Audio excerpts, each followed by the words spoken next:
Please welcome Bill Gates and the Bill Gates Dancers. He started out as a shy, computer-obsessed teenager and ended up the richest man in the world. Lifestyles of the rich and famous. No, that's never been Bill Gates. You get this sense that the money is almost an annoyance to him. William Henry Gates III, most people just call him Bill Gates, has built an empire by thinking way outside the box.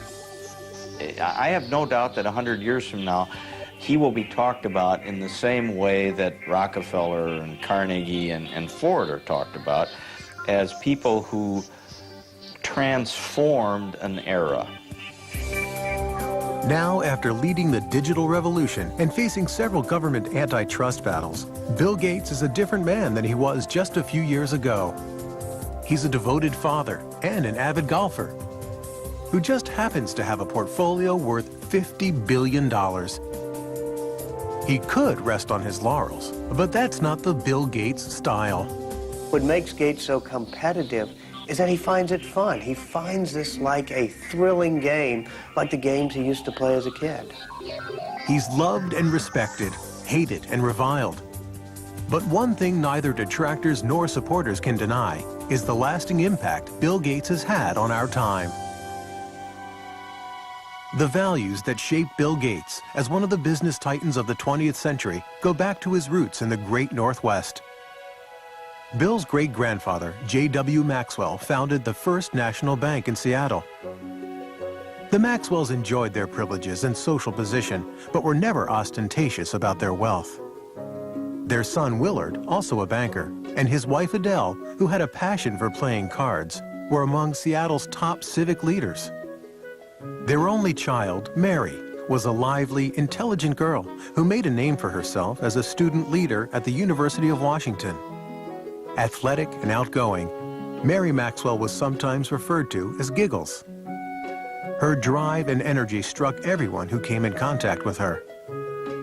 There tends to be a handful that is right at the core of the action. Mary was at the core of the action. Mary was unaffected, straightforward, charming, but immensely determined. It was at the university that Mary Maxwell met and fell in love with a quiet, scholarly young man, Bill Gates Jr., who would go on to become one of Seattle's most prominent attorneys. When Bill and Mary wed in 1951, she decided to give up a career as a teacher to raise a family and devote time to charitable work. The first of the Gates' 3 children, Christy, was born in 1953. She was followed by a brother, Bill Gates III, born on October 28, 1955. He was given the nickname Trey. That derives from the fact that he was William H. Gates III, and the card players in the family think of anything with a 3 as being a Trey, so he became Trey. His mother had an extremely close relationship with Bill from the start. She even took him with her when she volunteered as a lecturer in Seattle schools. It wasn't long before her precocious son would read the World Book Encyclopedia from A to Z. We'd lose him sometime for hours at a time, and when I would ask, "What are you doing?" he'd say, "I'm thinking, Mother." The Gates family prized competition, and young Bill loved testing his mettle in outdoor activities and indoor games. Among his favorite board games were Risk, in which the object is world domination, and the perennially popular Monopoly, where, with a bit of luck, anyone can become a tycoon. He was competitive in cards with his sister, races to see who could do jigsaw puzzles faster, ski racing, sailing, whatever. He wanted to do it well and as good as the other folks that he was with. Every summer, the Gates went off to their place on the Hood Canal called Cheerio. It was here that Bill, his younger sister Libby, and the rest of the family joined friends in staging their own Olympic Games. If you stayed overnight and had a couple of days with them, you would come away exhausted from games and activity. It was a very lively scene. It was definitely competitive, there's no question about it, and the children were all part of that. There was never a dull moment. The first World's Fair in the United States in 22 years. When the Seattle World's Fair opened in 1962, the Gates family rushed to see the wonders predicted for the 21st century, including computer technology.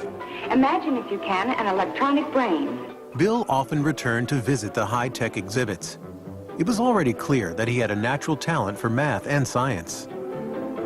But he was also becoming something of a loner, showing signs of preteen rebelliousness that was putting him at odds with his mother. Mary and I grew up in very orderly families where parents were controlling personalities, and we carried that forward.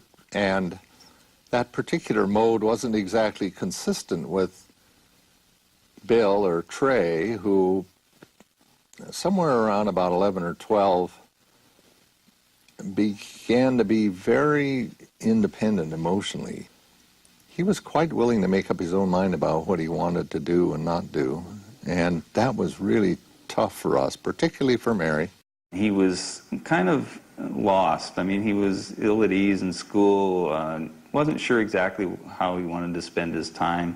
Obviously a very smart, brilliant kid, but kind of lacking direction. And he went through some counseling at that time. He went through a change in his school. Although they believed in public education, Bill's parents felt he would find more direction and discipline at Lakeside, Seattle's best private prep school. He began to blossom at Lakeside. He was an excellent math student. He was excellent across the board. I mean, he was a superb drama student and interested in reading all different kinds of books and so forth. So he wasn't just totally math science oriented. He had a wide breadth of interests. When Bill started high school in 1969, the U.S. space program was at its peak. Apollo 11 took men to the moon that July. The Eagle has landed. But the computers that made it possible were still electronic giants that cost millions of dollars and required an army of people to run. Most schools at that time could never consider buying a big computer, but Lakeside had made an extraordinary deal that would be fateful for Bill Gates. A Seattle company offered the use of its computer through a teletype link to the school.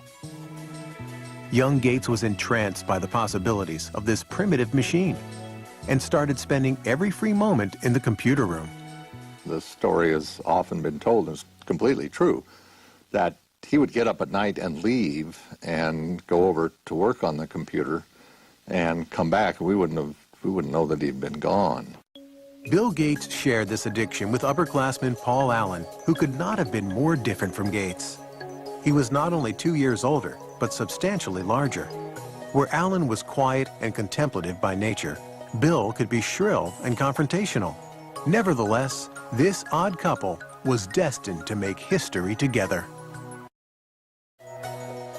While attending Seattle's prestigious Lakeside Prep School, Bill Gates met Paul Allen, an upperclassman who shared his obsession with computers. They bonded by writing software code together, and somewhat competitive, Paul Allen and Bill Gates. They every now and then would have fights. At one point, Paul Allen kicked Bill Gates, who was a little bit younger, off of the little group they had who was writing software, but then he realized that he needed Gates back. He couldn't do it without him, and Gates said, well, I'm happy to come back, but this time I'm going to be in charge.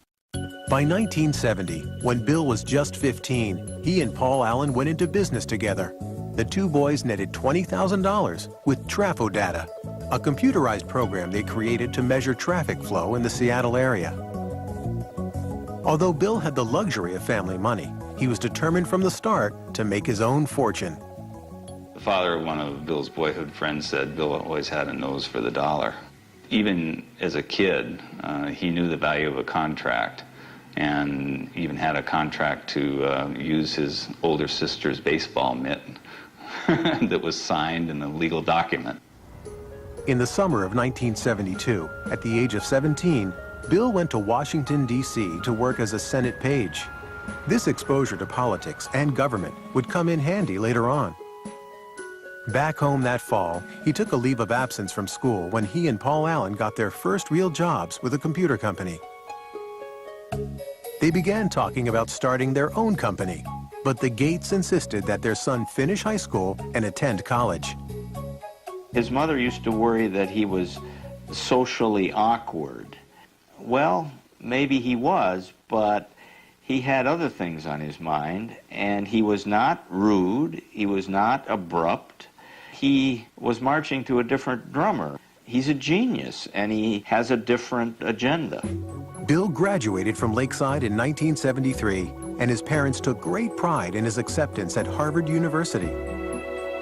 So he left Seattle and headed east to Cambridge, Massachusetts.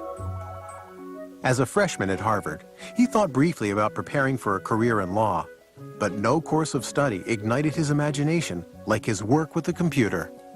Bill was somebody who was always very determined to do what he was interested in doing. The things that he was less interested in, which often included his academic classes, he tended simply to coast and get by on talent. I remember there was a course in Introduction to Greek Literature where he'd really done, as best as I could tell, none of the work during the year.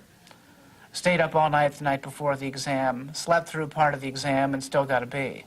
It was not surprising that Gates fell asleep in an exam. Between classes and time spent at the Harvard Computer Center, he seemed to be on the go 24 hours a day. And he was always very focused on whatever it was that he was doing.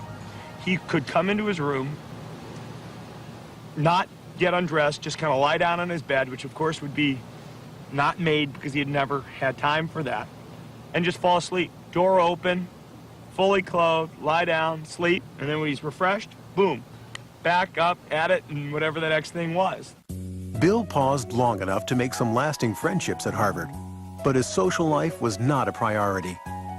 He dated only occasionally, with varying degrees of success. I interviewed several women who had dated Bill just briefly, and one told me the very first question Bill asked her was, "What did you score on your SAT test?" You know, this is not exactly, you know, what a young woman wants to hear. For Bill Gates, though, he had scored a perfect 800 on his math portion of the SAT, and this was a matter of pride with him, and he wanted to make sure whoever he was dating, you know, had scored a pretty high grade. Bill did shine in math, but true to form, when he found out that he was not the #1 math student at Harvard, he decided against becoming a mathematician. While he kept his academic options open, he picked up some new skills outside of class. Spent a great deal of time playing pinball, video games, and especially poker, which was something that we all did a lot of back in college.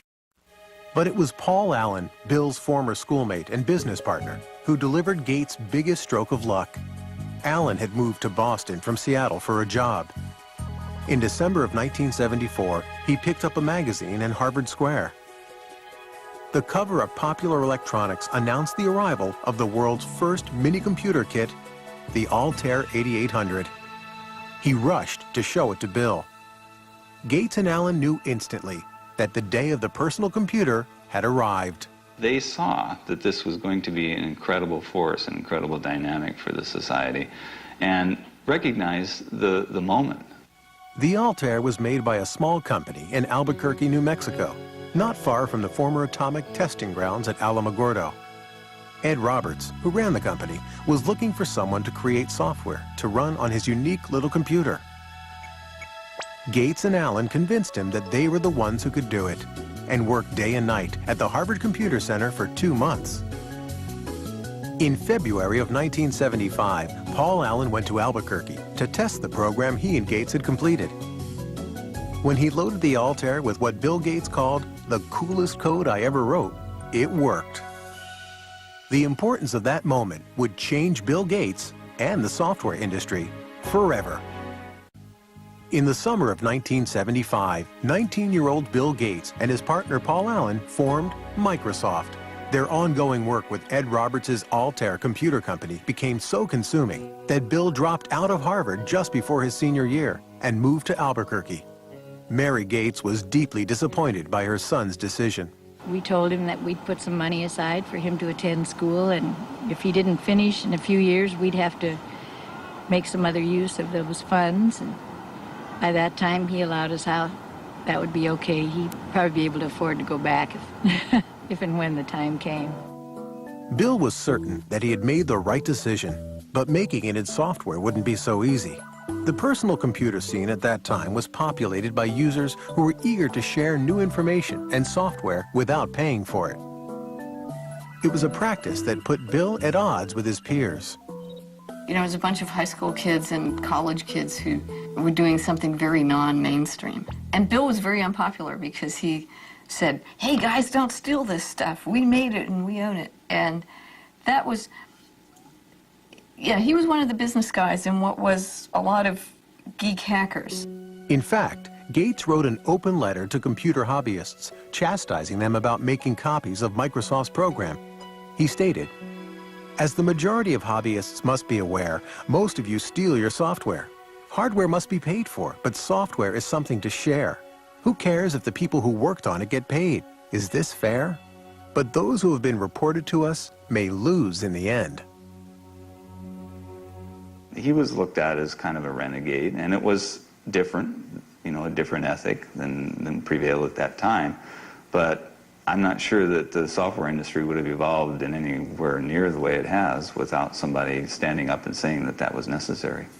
Bill had also been battling with Ed Roberts, who considered him spoiled and obnoxious. The two disagreed about almost everything, and Roberts was a formidable adversary. Ed Roberts was a massive man, something like 6'6", weighed 300 pounds. Here Bill Gates was. I mean, he formed Microsoft at age 19, and he looked like he was 13 years old. He was standing up to this bear of a man, going face-to-face with him and screaming and shouting matches. A final confrontation came in May of 1977, when Roberts sold his business, and Gates had to sue to keep the software he and Paul Allen created for the company. Gates won. We take a hard line on software. Microsoft expanded into new software languages, and Gates and Allen started to sell their products to other computer companies. At the end of 1978, with sales approaching the 1 million mark, they moved Microsoft from Albuquerque to Seattle. Bill was glad to be back and went into high gear to promote his hometown company. We always design with the future in mind.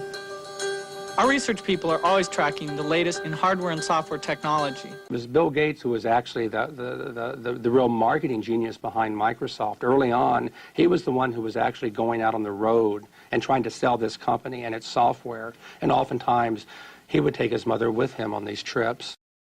Bill's highly respected and well-connected mother would come to play a pivotal role in his early career. Mary served on a number of corporate boards as well as the University of Washington.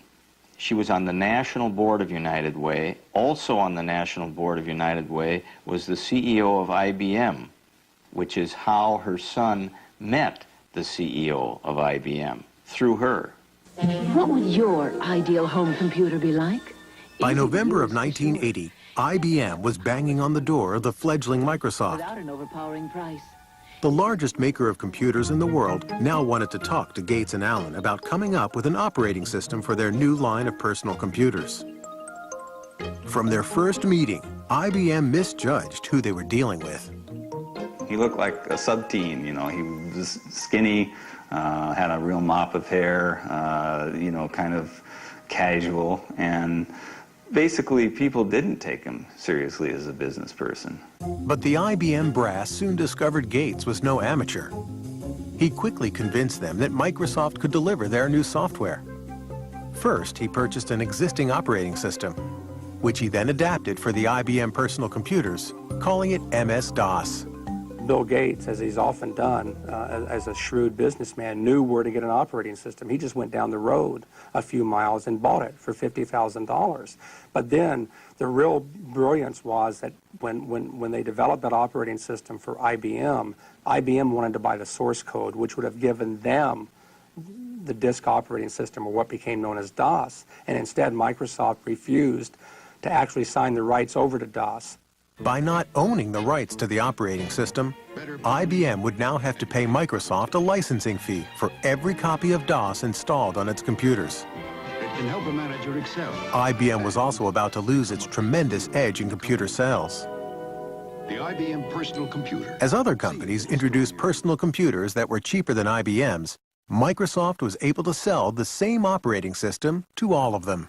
There were all kinds of computers that were being conceived at that point in time. And it struck me that I don't know who will win in the hardware business, but Microsoft has a very good chance to win in the software. business. Between 1978 and 1981, Microsoft's growth was staggering. The staff was enlarged from 13 employees to 128. Revenues mushroomed from $4 to $16 million. By 1983, 30% of all the personal computers in the world were running Microsoft software. Still, Bill Gates never took his eye off the bottom line. He never flew first class unless it was absolutely necessary. You would often find him sitting in coach, in fact with a blanket over his head so he could get some sleep. So his parents taught him well early on the value of money and hard work, and translated later into his life with not only how he ran his personal life, but how he ran Microsoft. My name is Bill Gates. I'm chairman of Microsoft. The early 1980s was an exciting time for an industry run mostly by people under 30. Microsoft began working on software for innovative companies like Apple and its guru, Steve Jobs. Their Macintosh computer and software were considered by many to be the most ingenious in the industry and the way of the future. To create a new standard, it takes something that's really new and really captures people's imagination. And the Macintosh, of all the machines I've ever seen, is the only one that meets that standard. But it wouldn't be long before Microsoft and Apple would be locked in a bitter struggle over the rights to the next generation of software. Bill Gates was also about to receive news that would rock Microsoft to its very foundation. By 1983, the future could not have looked more promising for 28-year-old Bill Gates and Microsoft.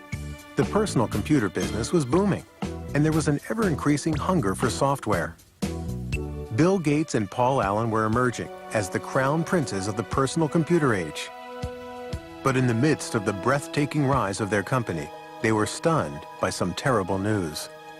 Paul Allen, Bill's friend and partner since high school, was diagnosed with Hodgkin's disease, a form of cancer. It did give Bill kind of a perspective that he didn't have before.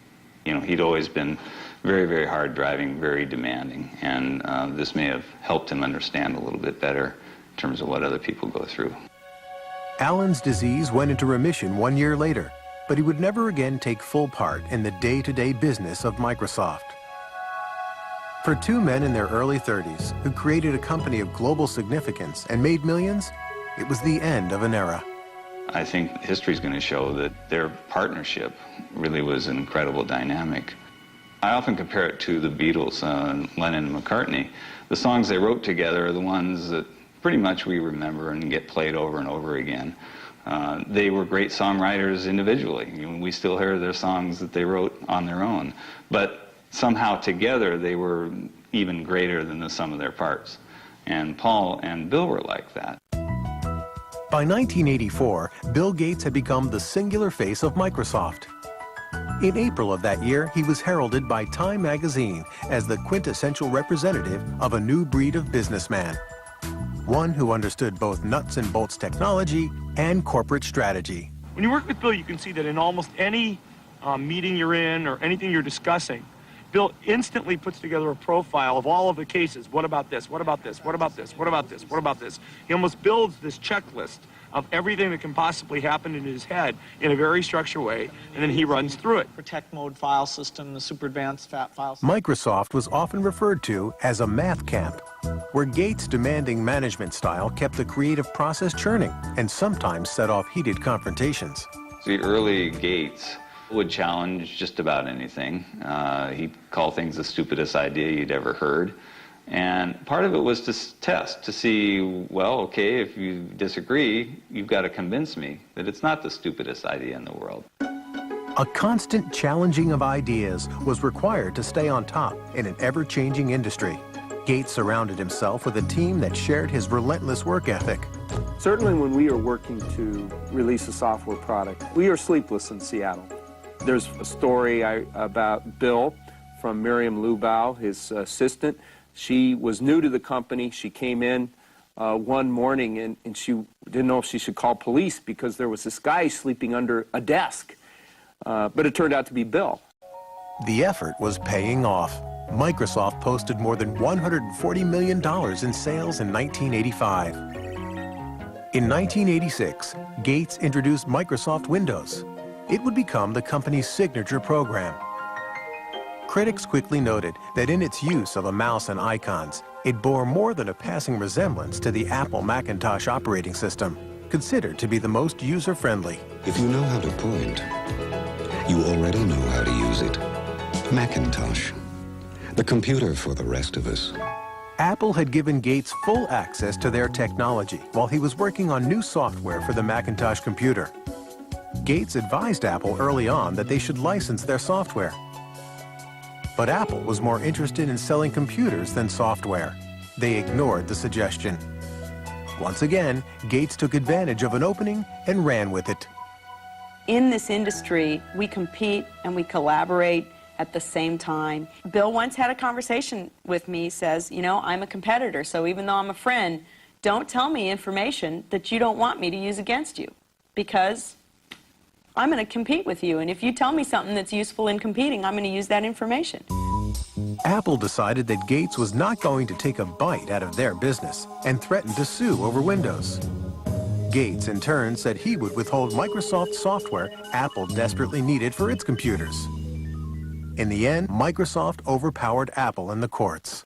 Eventually, Microsoft prevailed by showing that even though there were similarities in the way that the two computers operated, each individual function of Windows was markedly different from each individual function of the Macintosh. Even though the first version of Windows was far from perfect, it gave Microsoft a new financial and creative base. In 1986, Bill Gates took his company public.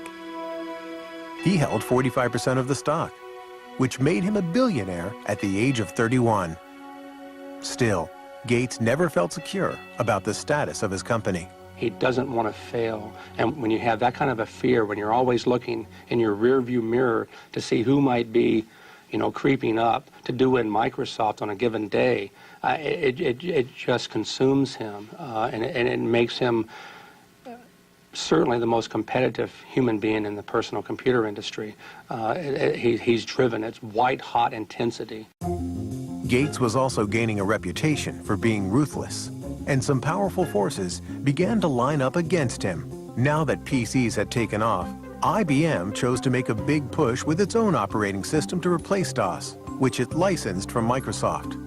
It was called OS/2. We were concerned whether we could weather the storm, so to speak, especially given the fact that this was a big storm. IBM, a very powerful company, a lot of software people, a lot of cash, a lot of resolve to potentially put Microsoft out of the operating system business. Ironically, Microsoft played a role in developing OS/2. But Bill Gates was not about to abandon his own software. He decided to stake his company's future and his own reputation on the Windows software his team continued to upgrade, even if it meant losing IBM as his biggest customer. On May 22, 1990, Microsoft launched Windows 3.0. This new and improved version swiftly became a bestseller. Ultimately, OS/2 failed in the marketplace, leaving Microsoft with a virtual monopoly on operating systems for PCs. Now the Federal Trade Commission began looking at claims that Gates was using this dominance in operating systems to cut off competition by cutting prices on Microsoft products. It seemed Microsoft's mild-mannered chairman was gaining a seek and destroy image. Bill Gates is not a brutal guy. He just needs to win. And he's willing to win, you know, gracefully or non-gracefully. Doesn't matter. A win is still a win. Predatory pricing was not the only charge leveled at Microsoft.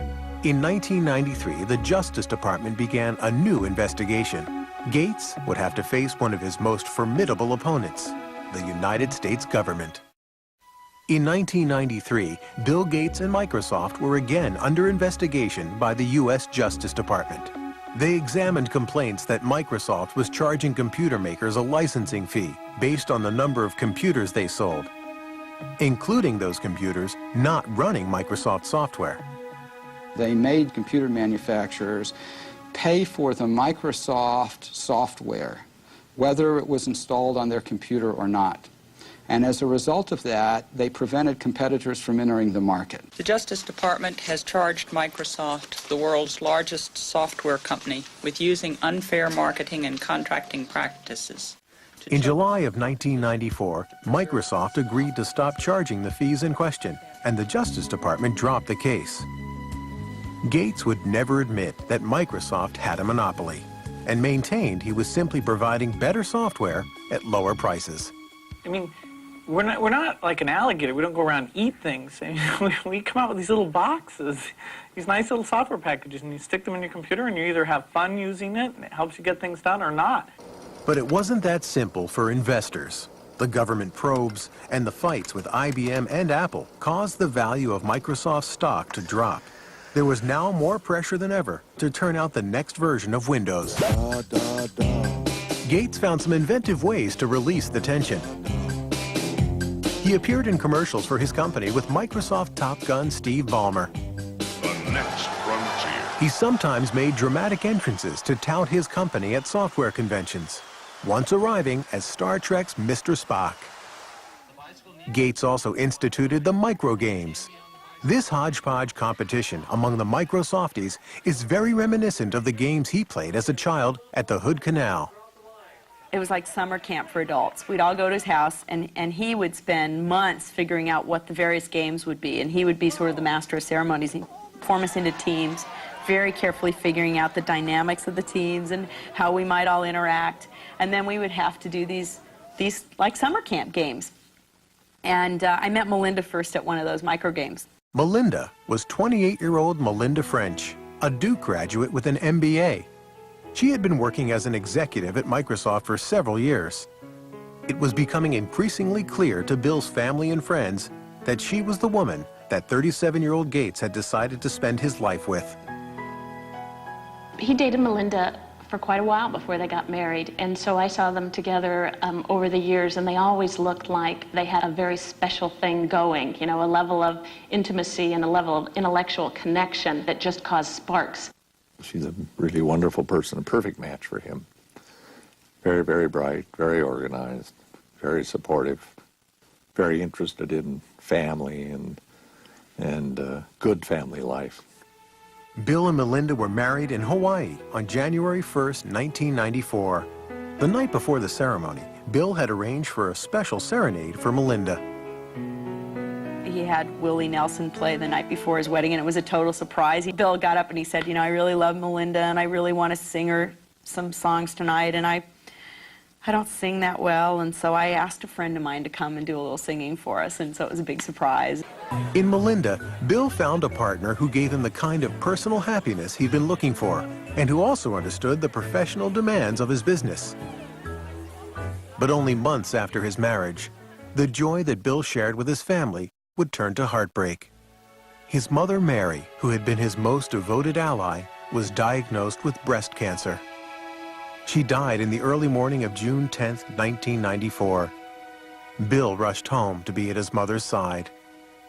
When he came to the house that night, he'd been stopped by the police on the way because he was speeding. And of course, the policeman recognized him. It wasn't the first time he ever got stopped for speeding, by the way. And they looked at him and they said, what's going on? Because he said, you know, I was sitting and the tears were just running down my face. And the policeman said, well, he said to the policeman, I'm sorry, he said, my mother just died. And the policeman said, well, you go ahead, you go on home, but please slow down a little bit if you don't mind. So he was very deeply affected by his mother's death, as we all were, of course. In the years that followed, Bill would begin to pick up where his mother left off in creating a philanthropic foundation to serve major projects in health and education. But all of his wealth and power would not shield him from the crises he and Microsoft would face on the road ahead. By 1995, 39-year-old Bill Gates had settled into a new life as a married man. With his wife, Melinda, he took time off to explore the world from Africa to China. It seemed that Bill Gates now truly had it all. This is a man so successful, his chauffeur is Ross Perot, ladies and gentlemen. Please welcome Bill Gates and the Bill Gates Dancers. 1995 was also a banner year for Microsoft. Windows 95 was introduced to great fanfare. Tonight Show host Jay Leno kicked off the ballyhoo for the new software. Windows 95 is so easy, even a talk show host can figure it out. Clearly, Gates was still Microsoft's best salesman. But from now on, it wouldn't be all business for the boss. On April 26, 1996, Bill and Melinda welcomed their first child, a daughter, Jennifer. He just loves that little girl. It's just so marvelous to see. It's very gratifying to a father to see his own son have the same feeling about children that I did about him and his sisters. So it's really gratifying. A year after his daughter's birth, Bill moved his family into a $54 million dream house. Along with family and guest quarters, there is a library housing the Leonardo da Vinci notebook, for which Gates paid more than $30 million. Even though the house serves many business functions, for the Gates family, it's just home.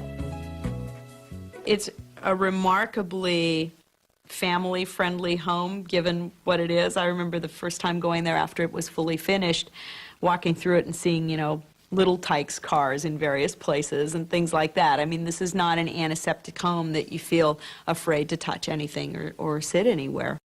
As Bill Gates' personal life grew more fulfilling, his professional life grew more frustrating. By 1997, he found he was way behind in the exploding internet market. A company called Netscape was dominating sales of internet browsers, the software needed to access websites. Gates set out to close the gap by including Explorer, his browser, with every copy of Microsoft Windows. Many saw it as dirty pool, a move to eliminate his chief rival. If Microsoft chooses to disadvantage Netscape or any other competitor, then the consumer doesn't get a fair choice. When the consumer doesn't get a fair choice, the market can't work effectively. In 1998, Gates was called to the Senate, where he was once a page, and charged with running an illegal monopoly. I hope that my testimony helps the court to resolve the issues in this case. That would be best for consumers and the industry, and that's why I'm here. Thank you. President Bill Clinton's Justice Department, along with 19 states, filed an antitrust suit against Microsoft. It was the largest suit of its kind in the history of the computer industry. Microsoft has the power today to exercise predatory and exclusionary control over the very means by which we access this internet. It's a lot like General Motors having the ability to dictate what type of gasoline you put in your car, or what interstate you can drive on, or even how you get on the interstate. In 2000, a federal judge ruled that the company would have to be split in two. After more than 2 decades of unstoppable success, this was a huge blow to Bill Gates.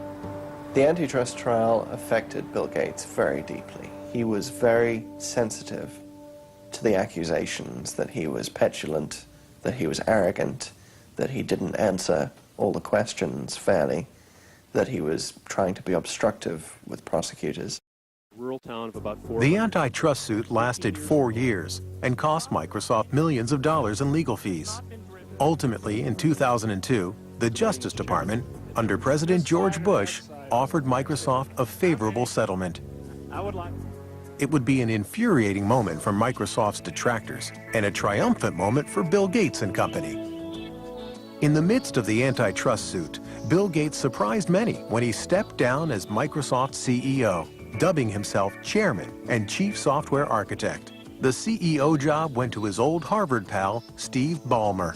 They're old friends, and Gates really wanted to just be the ideas man. He really just wanted to take a step back, and that's what he did, and it's working very well now. So it was difficult for him to let go of his baby, but he got used to it. For the last decade, Bill Gates has been on a mission to share his wealth. In 2000, he formed the Bill and Melinda Gates Foundation, which spends hundreds of millions of dollars every year on computers, vaccines, and medicines for those who need them most. the rich world and the poor world are so separated, the awareness of the crisis and AIDS and the very effective interventions that can take place is very, very low. The time is really now to change these things. He has publicly stated that he will not be leaving his vast fortune to his children. Well, what Bill Gates has said is that he's going to give away, before the end of his life, 90% of his fortune. Bill Gates has become a global icon. His second book, Business at the Speed of Thought, was published in 25 languages and is available in more than 60 countries. In 2004, Forbes magazine rated him as the richest person in the world for the 11th consecutive year. His net worth, estimated at about $50 billion, leaves him some time to play, but not too much. The industry keeps changing. I mean, it's the perfect game because it never ends. You can't sit down and relax. Through it all, William Henry Gates III has remained the competitor he always was. Looking to the future, this visionary is investing much of his energy on expanding the Microsoft market into global territories like the Middle East and China. Meanwhile, Gates and Microsoft have set their sights to improve their software to battle against computer viruses and spam. Gates himself is said to receive 4 million spam emails per day.